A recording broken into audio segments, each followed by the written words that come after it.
আমরা যখন কোনো বৃত্তশালী ব্যক্তিকে দেখি তখন আমাদের মনে হয়, সত্যি যদি ওই রকম জীবন পেতাম, ভালো গাড়িতে চড়তে পারতাম, ভালো ভালো রেস্টুরেন্টে খেতে পারতাম, ভালো ভালো জায়গায় ঘুরে বেড়াতাম, এক কথায় জীবনটা একদম সেটেলড হয়ে যেত, তাই না?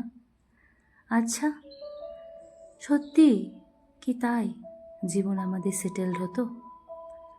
আমরা পারতাম চিন্তামুক্ত হতে? পারতাম সমস্যাকে পিছনে ফেলে শান্তিতে থাকতে? না, কখনোই সেটা সম্ভব নয়। বৃত্তশালী ব্যক্তি হওয়া, দামি গাড়িতে চড়া, রেস্টুরেন্টে খাওয়া দাওয়া, দামি জামা কাপড় পরা, এগুলো কিন্তু সবই আপনার চাওয়া পাওয়া, প্রয়োজন নয়। কিন্তু প্রয়োজন হলো আপনি যে ঘরে থাকবেন সেখানে শান্তিতে থাকা।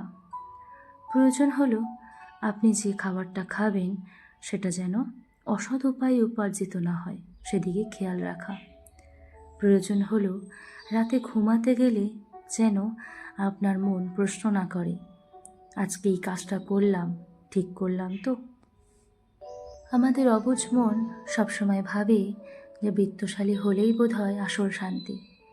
কিন্তু না, যারা যতটা বৃত্তশালী তাদের মধ্যে ততটাই চাপ কাজ করে। আসল সুখ আছে আপনার মনে। আমাদের জীবনে আসা প্রতিটি পরিস্থিতি কিভাবে ইতিবাচকভাবে মানিয়ে নিতে পারবেন তার উপর নির্ভর করে আপনার সুখ ও শান্তি। আমাদের অত্যাধিক চাহিদাই আমাদের আসল দুঃখের কারণ হয়ে দাঁড়ায়। কিন্তু সবসময় এটা মনে রাখবেন যে আপনার কাছে যেটা আছে, যেটা আপনার কাছে খুবই তুচ্ছ বলে মনে হয়, সেটা হয়তো অন্য কারোর কাছে স্বপ্ন।